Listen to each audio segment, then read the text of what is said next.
आज हम पढ़ेंगे संकरण के बारे में। संकरण हाइब्रिडाइजेशन, इसको इंग्लिश में हाइब्रिडाइजेशन बोलते हैं। इसकी डेफिनेशन देखिए, परमाणुवीय कक्षक संयोजित होकर तुल्य कक्षकों के नए समुच्चय बनाते हैं। जो परमाणु के जो कक्षक होते हैं और कक्षक संयोजित होकर तुल्य कक्षकों के नए समुच्चय बनाते हैं, जो संकर कक्षक या संकरित कक्षक कहलाते हैं, वह यह घटना संकरण कहलाती है। आप कोई सा भी परमाणु ले लीजिए, अपना कार्बन हुआ, हाइड्रोजन हुआ, ठीक है। इनके जो कक्षक रहेंगे, यानी कि इसमें एस और पी, इस एस कक्षक इसमें, तो इनके जो कक्षक होते हैं वो एक समुच्चय बना संयोजित होकर तुल्य कक्षकों के समुच्चय बनाते हैं, ठीक है। उनको अपन कहते हैं संकर कक्षक या संकरित कक्षक।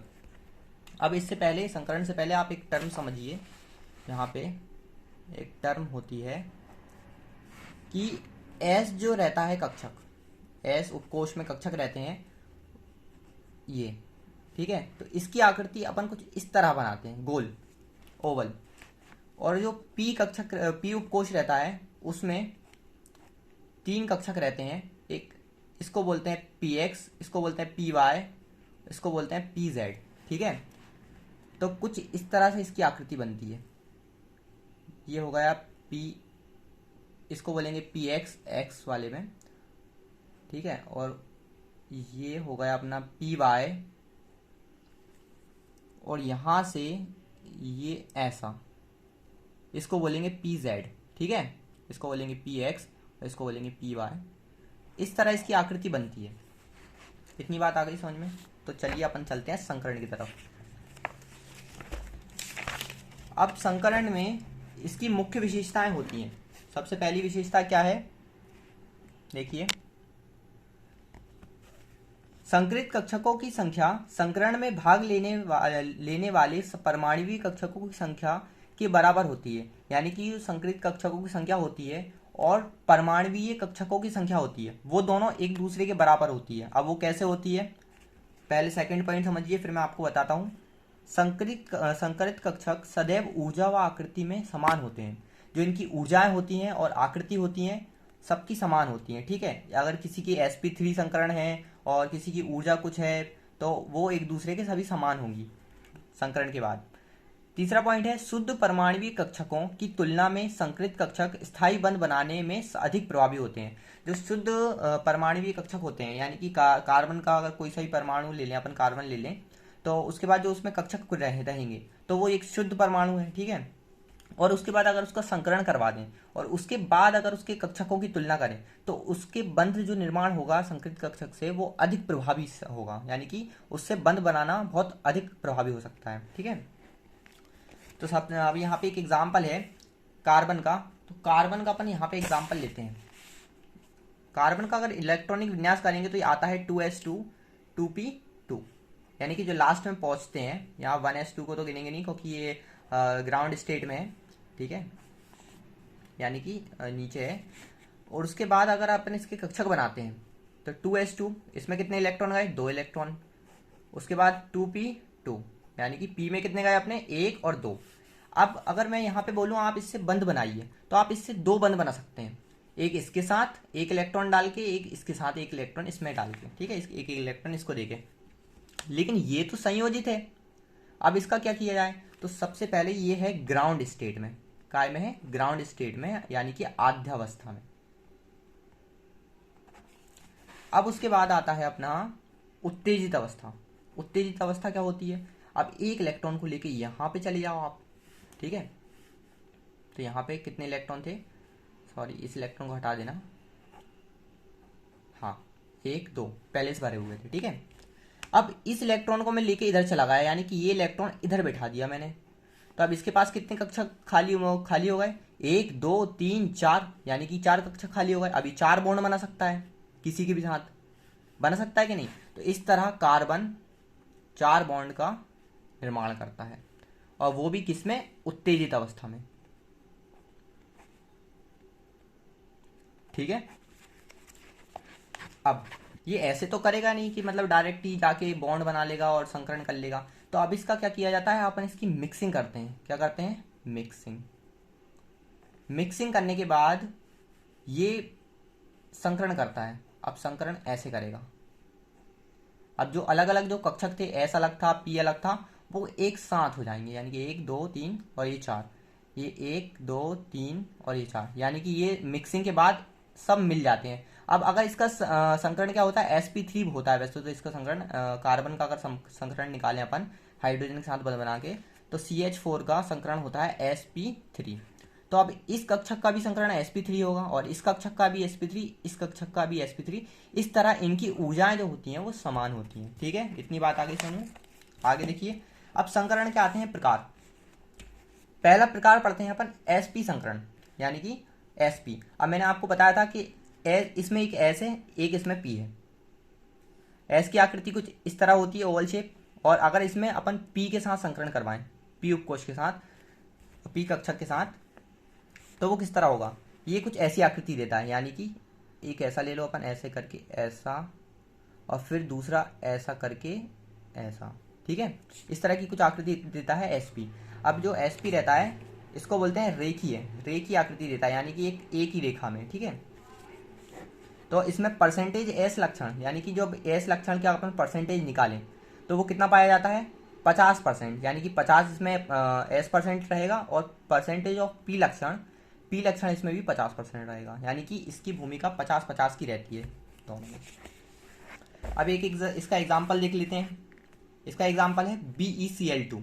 BeCl2 का अगर अपन ग्राउंड स्टेट में इलेक्ट्रॉनिक विन्यास निकालें तो इसमें 2s2 में 2 इलेक्ट्रॉन चले जाते हैं, और 2p तो खाली रहता है अपना ग्राउंड स्टेट में, यानी कि आध्यावस्था में।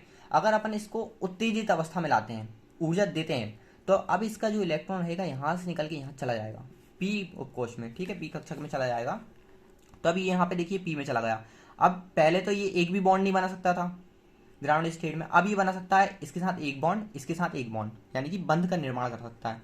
अब इसकी अपन ने मिक्सिंग की, इन दोनों को मिला दिया, तो अब क्या बना अपना, ये बन गया, यानी कि 2 डब्बे दोनों साथ मिल गए, एस कक्षक और पी। ठीक है, एस पी दोनों मिल गए। तो अब इस तरह से ये देखिए यहाँ पे मिक्सिंग होने के बाद दोनों साथ में संकृत हो गए, यानी कि एक तरह से संकरण कर लिया इनने।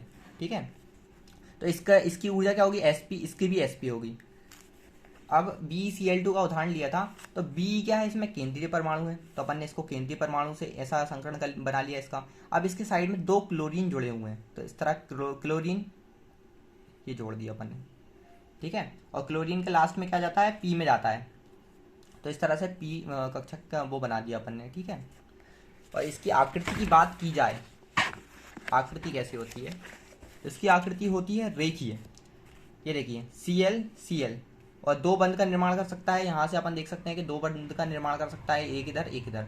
तो Cl और Cl साइड जुड़ाएंगे इसके, आइट साइड दोनों, और उसके बाद ये 180 डिग्री का कोण बनाएगा, इसको बोलते हैं रेखीय अणु।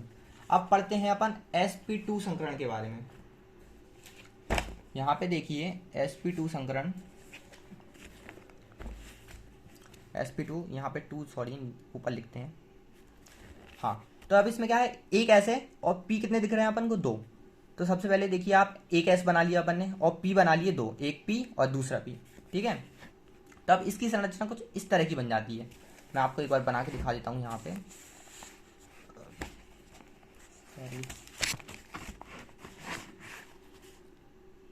ये कुछ ऐसी बनती है, ये लिया अपन ने। ठीक है, उसके बाद एक यहाँ से बना दिया, उसके बाद एक ये बना दिया, मतलब कुछ इस तरह की संरचना बना दी जाती है ये वाली sp2 की। अभी अगर इसमें परसेंटेज निकालें कि s परसेंट कितना रहता है, s कितना भाग रहता है इसका, और p का कितना भाग रहता है, तो देखिए परसेंटेज s लक्षण रहता है इसमें 33.33। ठीक है, और इसके बाद अपन p लक्षण निकालें तो p लक्षण रहता है इसमें 66.67। अब इसका एग्जाम्पल देखिए आप, BeCl3 में इसकी ग्राउंड स्टेट में निकालते हैं अपन BeCl3 का। इसमें जाते हैं लास्ट में 2p1, यानी कि इसमें 2p में सिर्फ एक इलेक्ट्रॉन जाता है। उसके बाद अगर अपन इसकी उत्तेजित अवस्था निकालें तो उत्तेजित अवस्था में यहाँ पे 2s2 अपन ने इसका इलेक्ट्रॉन वापस इधर भिजा दिया उत्तेजित अवस्था में, तो इसने कितने बंध बना लिए, 1 2 3, अब ये 3 बंध बना सकता है। पहले कितने बना सकता था? सिर्फ इसके साथ एक बंध बना सकता था, लेकिन अगर अपन इसको उत्तेजित अवस्था में ले आए तो इसके साथ ये 3 बंध बना सकता है।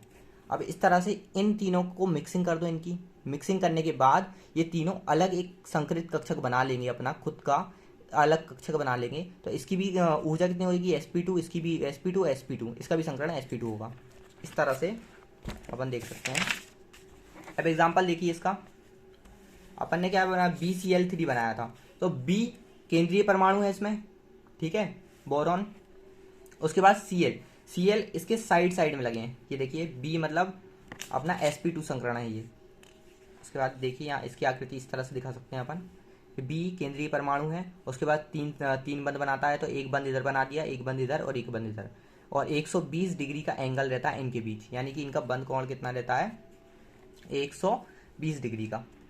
और इसकी आकृति होती है समतल त्रिभुजीय, यानी कि एक त्रिभुज में होती है, ठीक है, समतल में।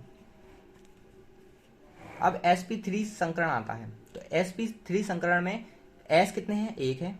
p कितने हैं? 3 है। तो अब इस तरह ये देखिए आप, s p p p, इन तीनों को जोड़कर अब बनाया जाएगा sp3 संकरण।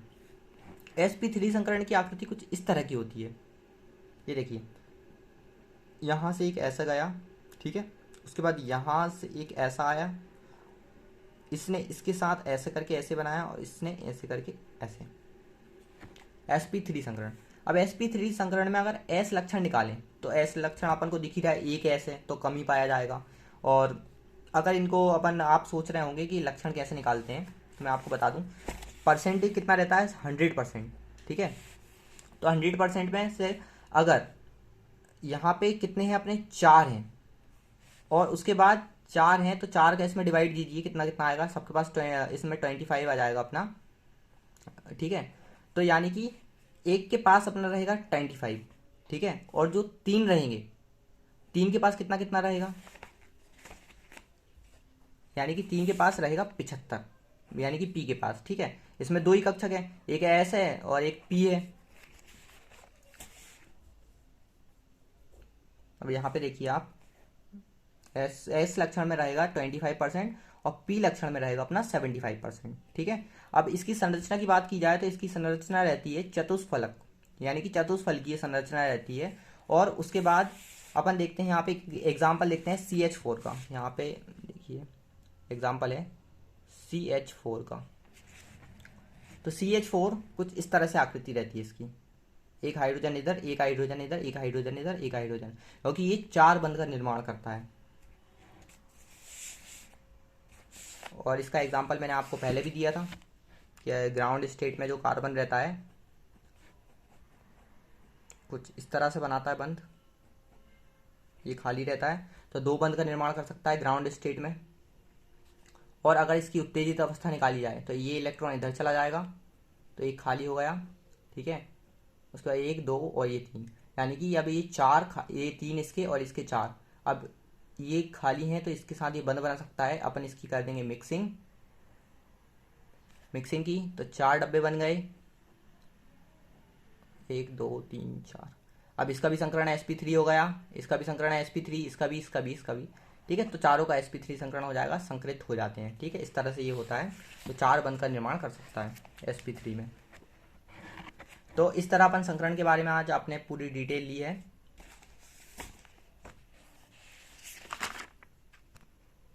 अब यहाँ पर एक और टर्म सीख लेते हैं कि अगर अपन को कैलकुलेशन करना हो कि संकरण कैसे निकालें, तो संकरण हाइब्रिडाइजेशन, देखिए हाइब्रिडाइजेशन की कैलकुलेशन किस तरह करें। यहाँ पे क्या होता है? Sigma plus lone pair, sigma और लोन पेयर को मिलकर बनते हैं संकरण। अब वो किस तरह बनते हैं? अगर यहाँ पे नंबर आता है इन दोनों का जोड़ के 2, तो उसका संकरण होगा sp, और नंबर जोड़ के आता है 3 तो उसका संकरण होगा sp2, और अगर नंबर जोड़कर आता है अपना 4 तो उसका संकरण होगा sp3, नंबर जोड़कर आता है 5 तो उसका संकरण होगा sp3d, नंबर जोड़कर आता है 6 तो sp3d2, 7 आता है तो sp3d3, ठीक है। इस तरह आप इतने टर्म पढ़ते हैं अभी। तो यहाँ पे एक एग्जांपल ले लेता हूँ, CH4 का ले लेता हूँ। CH4 की आकृति कुछ इस तरह की बनती है। ठीक है। अब इसकी अपन हाइब्रिडाइजेशन निकालें, संकरण निकालते हैं। तो इसमें कितने बंध हैं? अब यहाँ पे पहले आप ये समझिए, अगर एक बंध रहता है तो उसको सिग्मा कहते हैं, अगर दो बंध रहते हैं तो एक इसमें सिग्मा होता है, एक पाई होता है, अगर तीन बंध रहते हैं तो एक इसमें सिग्मा होता है और दो पाई होते हैं, ठीक है। तो यहाँ पे कितने सिग्मा बंध है? एक सिग्मा, दो सिग्मा, तीन सिग्मा, चार सिग्मा। तो चार सिग्मा बंध है, तो यानी कि चार के लिए sp3, तो ये इसकी संकरण हो जाएगी sp3। अब देखिए एक और एग्जांपल लेते हैं, NH3 नाइट्रोजन का अगर लुईस बिंदु संरचना निकालते हैं तो ये 5 बंध का निर्माण कर सकता है, ठीक है। दो ऊपर ले लेते हैं और ये देखिए 5 बंध का निर्माण कर सकता है ये। एक H इधर दे देते हैं, एक H इसके साथ बंध बना लेगा, एक H इधर, ठीक है। उसके बाद NH3 है, यानी कि 3 H ने तो बंध बना लिया। अब ये जो यहाँ पे 2 इलेक्ट्रॉन बचे हैं ये लोन पेयर कहलाएंगे, यानी कि इसको बोलते हैं एकाकी युग्म। इसको LP से भी दर्शा सकते हैं अपन, लोन पेयर, ठीक है। हाँ, तो अब इसमें से गिनिए आप, एक सिग्मा, दो सिग्मा, तीन सिग्मा और एक लोन पेयर, तो कितना हो गया? 3 सिग्मा प्लस एक लोन पेयर, ठीक है। तो 4 हो गया अपने, पूरा टोटल नंबर काउंट कितना आया? 4। तो इसकी संकरण हो जाएगी sp3, ठीक है। इस तरह एक और एग्जांपल लेते हैं अपन, PCl5 का। अब P फास्फोरस कितने बंध का निर्माण करता है? 5 बंध बनाता है, ठीक है। तो यहाँ पे एक इधर बना लेगा Cl, एक Cl इधर, एक Cl इधर, एक Cl इधर, एक Cl इधर। ये देखिए 5 बंध बनाया इसने। तो अब अगर इसके नंबर काउंट करें तो कितने सिग्मा है? 1 2 3 4 5, सारे सिंगल बॉन्ड है, तो सिंगल बॉन्ड के लिए तो सिग्मा का यूज किया जाता है। तो यहाँ पे 1 2 3 4 5, अगर 5 नंबर आया टोटल काउंट आपका, 5 सिग्मा बॉन्ड आए, ठीक है। तो आपकी संरचना किस तरह की होती है? ये देखिए मैंने यहाँ पे बताया था sp3d।